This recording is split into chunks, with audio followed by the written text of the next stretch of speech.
다들 먹고 살기 힘들다는데 속초 시장 같은 유명 관광지에는 사람들이 왜 이렇게 많은 걸까요? 닭강정 하나 사려고 줄 서 있는 모습을 보면 이게 정말 불황이 맞나 싶거든요. 지갑은 다쳤다는데 시장은 오히려 뜨겁습니다. 강남 백화점 명품관은 발 디딜 틈이 없고 편의점 도시락 옆에는 8만 원짜리 호텔 빙수가 나란히 팔리고 있습니다. 이 풍경 속에 2026년 한국인의 경제 심리가 고스란히 담겨 있습니다. 집값은 천장을 뚫었고 허리띠를 졸라매도 내 집 마련은 요원하죠. 그 체념이 소비 방식 전체를 바꿔놓고 있거든요. 오늘 경제의 속마음에서는 불황일수록 오히려 뜨거워지는 소비의 미스터리를 풀어보겠습니다. 자, 숫자부터 보겠습니다. 한국은행 소비자심리지수 CCSI는 112.1로 기준치 100을 넘겼습니다. 반도체 수출 호조 덕이죠. 그런데 정작 피부로 느끼는 현재 생활형편지수는 96, 기준치 아래입니다. 거시경제와 체감경제 사이에 거대한 틈이 벌어진 거예요. 그런데 카드사 데이터를 뜯어보면 특정 업종 매출은 오히려 그래프가 하늘을 찌르고 있습니다. 이게 정말 불황이 맞나 싶을 정도로요. 대표적인 곳이 바로 여러분이 궁금해하셨던 속초 시장 같은 관광지 맛집, 그리고 다이소 같은 초저가 생활용품점, 마지막으로 아이러니하게도 특급 호텔 뷔페입니다. 이게 무슨 조화일까요? 경제학에서는 이걸 아주 오래전부터 설명해온 개념이 하나 있습니다.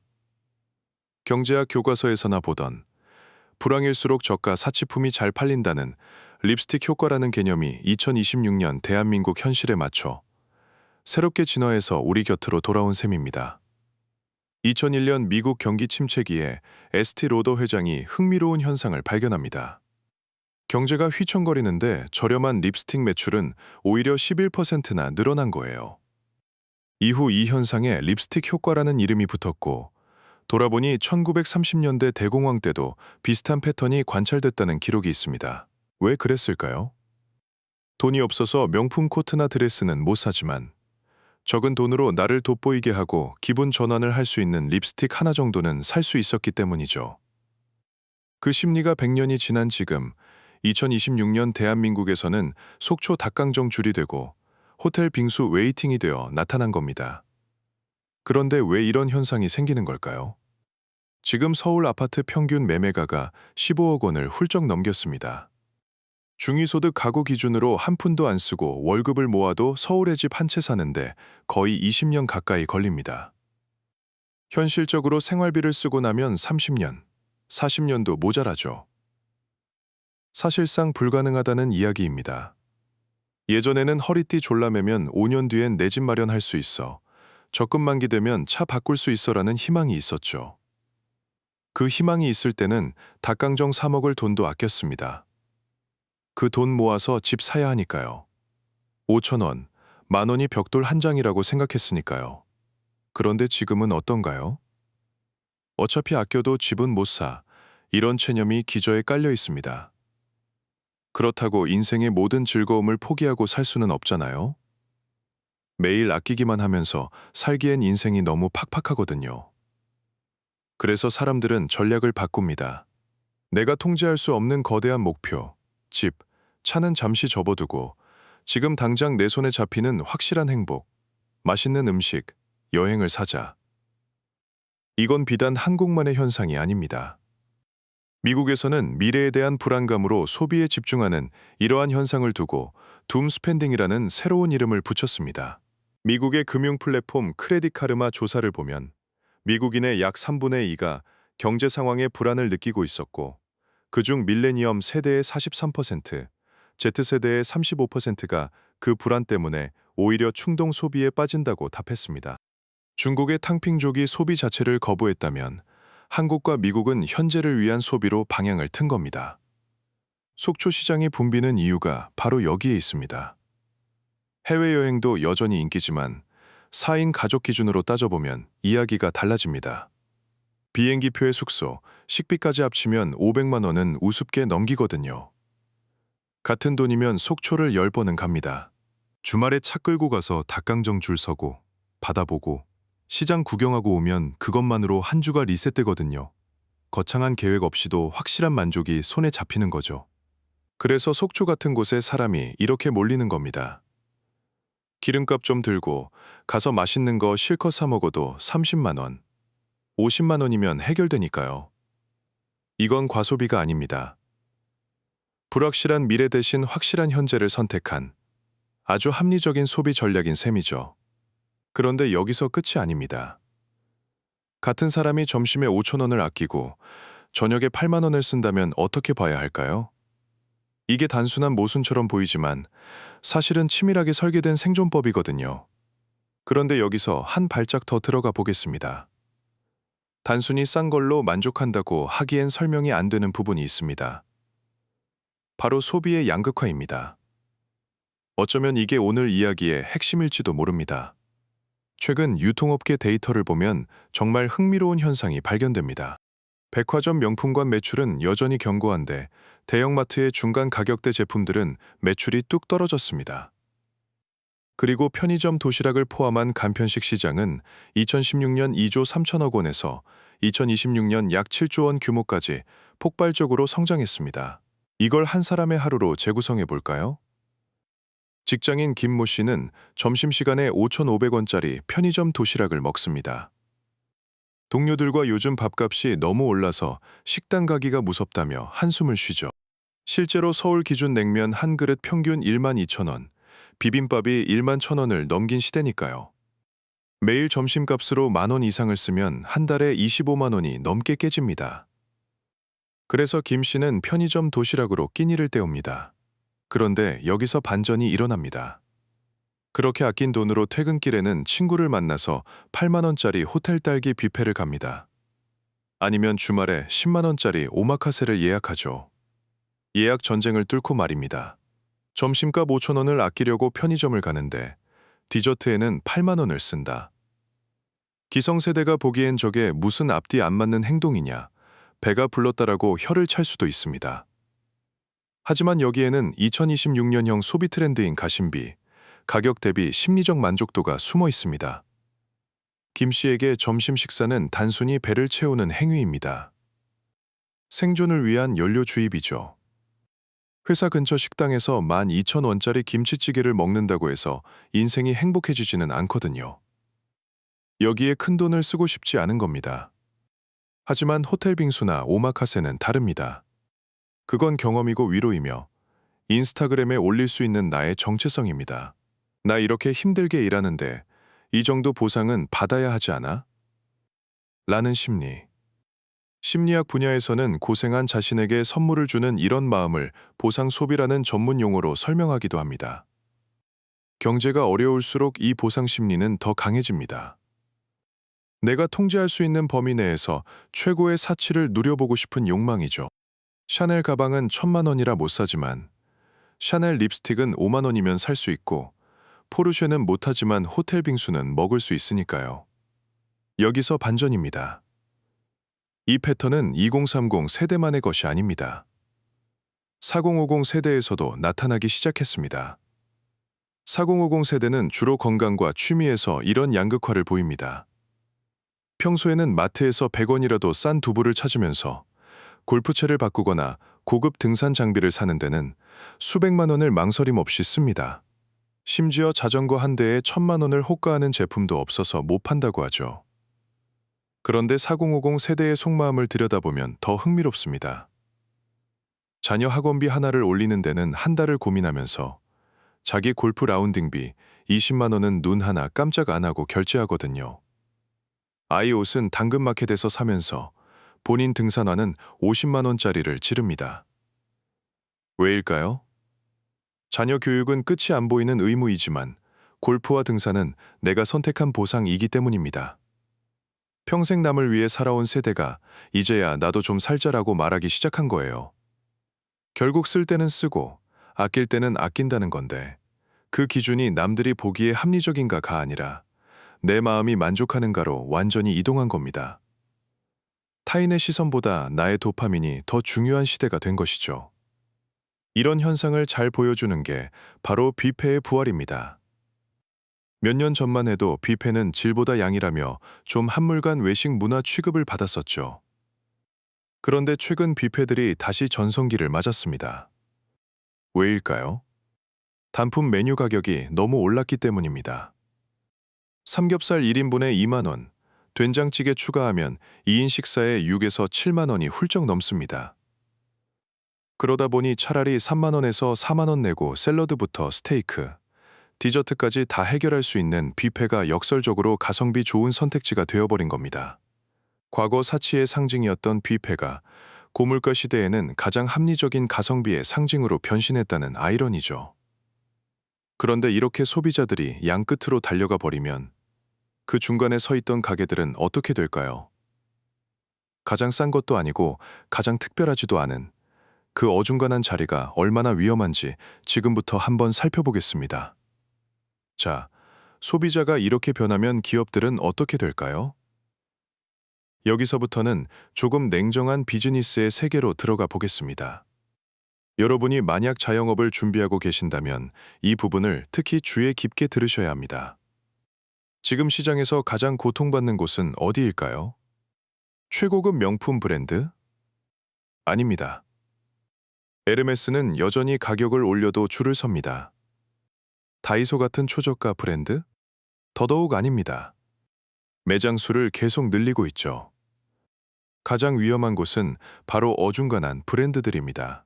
적당한 가격에 적당한 품질을 내세웠던 중저가 의류 브랜드, 동네의 평범한 파스타 가게, 특색 없는 프랜차이즈 카페들. 지금 줄줄이 폐업하고 있는 곳들이 바로 여기입니다. 소비자들이 가장 싼 것 아니면 가장 만족스러운 것으로 양쪽 끝으로 달려가 버렸기 때문에 가운데 서 있던 가게들은 손님이 텅 비어버린 거죠. 여러분이 자주 가던 그 동네 식당, 어느 날 갑자기 문을 닫았다면 이유가 바로 이겁니다. 샌드위치 신세가 된 겁니다. 커피 시장만 봐도 그렇습니다. 2,000원이 안 되는 저가 커피 전문점은 점심시간마다 전쟁터처럼 붐비고 한 잔에 8,000원, 10,000원 하는 스페셜티 카페나 뷰가 좋은 대형 베이커리 카페도 주말마다 만석입니다. 그런데 4,500원짜리 애매한 프랜차이즈 커피숍은 어떤가요? 텅텅 비어있는 경우가 많습니다. 그 돈이면 차라리 저가 커피 3잔 마시거나 돈 좀 더 보태서 분위기 좋은 곳 가지라는 게 소비자들의 냉정한 판단인 거죠. 화장품 시장에서 이 흐름이 가장 선명합니다. 다이소에서 파는 3,000원짜리 VT 리들샷 앰플이 품절 대란을 일으키는 동시에 백화점 1층에 30만 원짜리 니치 향수도 없어서 못 팝니다. 다이소 화장품 매출은 2023년 대비 2024년 무려 144% 폭증했고 올해 1월 기준 160여 개 브랜드, 1,700여 종 상품이 입점해 있을 정도입니다. 그런데 과거 로드샵 전성기를 이끌었던 3만 원에서 4만 원대 브랜드들은 매출이 급감하고 있습니다. 이제 가성비 아니면 럭셔리, 둘 중 하나만 살아남는 뭐 아니면 도의 시장이 된 겁니다. 기업들도 살 길을 찾기 위해 필사적입니다. 그래서 나온 전략이 바로 스토리입니다. 이제는 단순히 우리 제품 좋아요, 우리 음식 맛있어요로는 안 팔립니다. 맛있는 집은 널리고 널렸으니까요. 속초 시장의 닭강정도 마찬가지입니다. 그냥 닭튀김이 아닙니다. 동네 치킨집보다 엄청나게 맛있는 것도 아닐 수 있습니다. 하지만 거기엔 속초까지 와서 줄을 서서 사 먹는 명물이라는 스토리가 입혀져 있습니다. 그 박스를 들고 다니는 것만으로도 나 주말에 여행 다녀왔어, 나 핫한 곳에 다녀왔어라는 증명서가 되니까요. 사람들은 닭고기를 사는 게 아니라 그 증명서를 사고 있는 겁니다. 대전 성심당도 똑같은 원리거든요. 빵 자체만 놓고 보면 서울에도 맛있는 베이커리는 널리고 널렸습니다. 그런데 사람들은 KTX 표를 끊고 대전까지 내려가서 줄을 서죠. 왜냐면 대전 가면 성심당 빵 사와야지라는 이야기가 하나의 문화이자 여행 코스가 됐기 때문입니다. 성심당이 판 건 빵이 아니라 대전에 와서 줄 선 내 이야기인 거죠. 다이소 뷰티도 빼놓을 수 없습니다. 3,000원짜리 앰플이 왜 SNS를 달구고 품절 대란을 일으킬까요? 이 가격에 이 퀄리티란이라는 발견의 스토리, 즉 가성비 역전극의 주인공이 됐기 때문입니다. 소비자들이 직접 리뷰를 올리고 입소문을 내면서 나 이거 알아라는 정보력과 안목을 과시하는 콘텐츠로 변신한 거죠. 결국 기업이 스토리를 만들어주면 소비자가 그걸 들고 다니며 스스로 홍보대사가 됩니다. 물론 여기까지 들으시고 고개를 갸웃하시는 분들도 계실 겁니다. 특히 땀 흘려 일해서 저축하는 것을 미덕으로 알고 살아오신 분들은 불편하실 수도 있습니다. 아무리 그래도 빚이 늘어나는데 저렇게 소비하는 건 무책임한 거 아니냐? 저축을 해야 미래가 있지. 욜로 하다가 골로 간다는 걱정 충분히 이해합니다. 저도 가계부채 데이터를 볼 때마다 등골이 서늘해지니까요. 실제로 한국 가계신용 잔액은 약 1980조 원에 달하고 GDP 대비 가계부채 비율은 97.5%로 OECD 평균 70%를 훨씬 넘겼습니다. 연체율도 조금씩 꿈틀거리고 있죠. 지금 닭강정 사 먹을 때가 아니라 빚부터 갚아야 하는 거 아니냐는 지적, 경제적으로만 보면 100번 맞는 말입니다. 하지만 반대편에서는 오히려 이런 작은 사치가 없으면 사람들은 더 큰 위험에 빠질 수 있다고 경고합니다. 왜일까요? 바로 소진증후군과 우울증입니다. 사람이 긴장 상태로만 계속 살 수는 없습니다. 24시간 내내 허리띠를 졸라매고 아껴야 돼, 참아야 되라고 자신을 억압하면 어떻게 될까요? 하루 이틀은 괜찮지만 이게 1년, 2년 계속되면 마음의 병이 생깁니다. 고무줄도 계속 당기기만 하면 끊어지듯이 사람의 마음도 똑같습니다. 그때 5,000원짜리 커피 한 잔, 주말에 시장 나들이 같은 숨구멍이 없다면 어떻게 될까요? 만성적인 스트레스는 소진증후군이나 우울증으로 이어질 수 있고 그 상태가 길어지면 판단력이 흐려집니다. 정작 큰돈이 걸린 순간에 충동적인 결정을 내리게 될 수도 있죠. 차라리 닭강정 한 박스가 훨씬 건강한 선택이라는 겁니다. 내가 오늘 하루를 무사히 버텨낸 것에 대해 스스로에게 주는 팁, 일종의 위로 비용이라고 할 수 있죠. 즉, 속초 시장의 인파는 무책임한 낭비를 하는 사람들이 아니라 각박한 현실 속에서 정신적 균형을 잡기 위해 안간힘을 쓰고 있는 우리 이웃들의 모습일지도 모릅니다. 그 닭강정 한 박스는 단순한 간식이 아니라 다음 주 월요일 출근길을 버티게 해줄 연료이자 치료제인 셈이죠. 그렇다면 이 불황의 시대, 우리는 어떻게 소비해야 현명한 걸까요? 무조건 아끼는 게 답일까요? 아니면 기분대로 쓰는 게 답일까요? 정답은 없겠지만 현명한 오답 피하기는 가능할 것 같습니다. 핵심은 나만의 기준을 세우는 것입니다.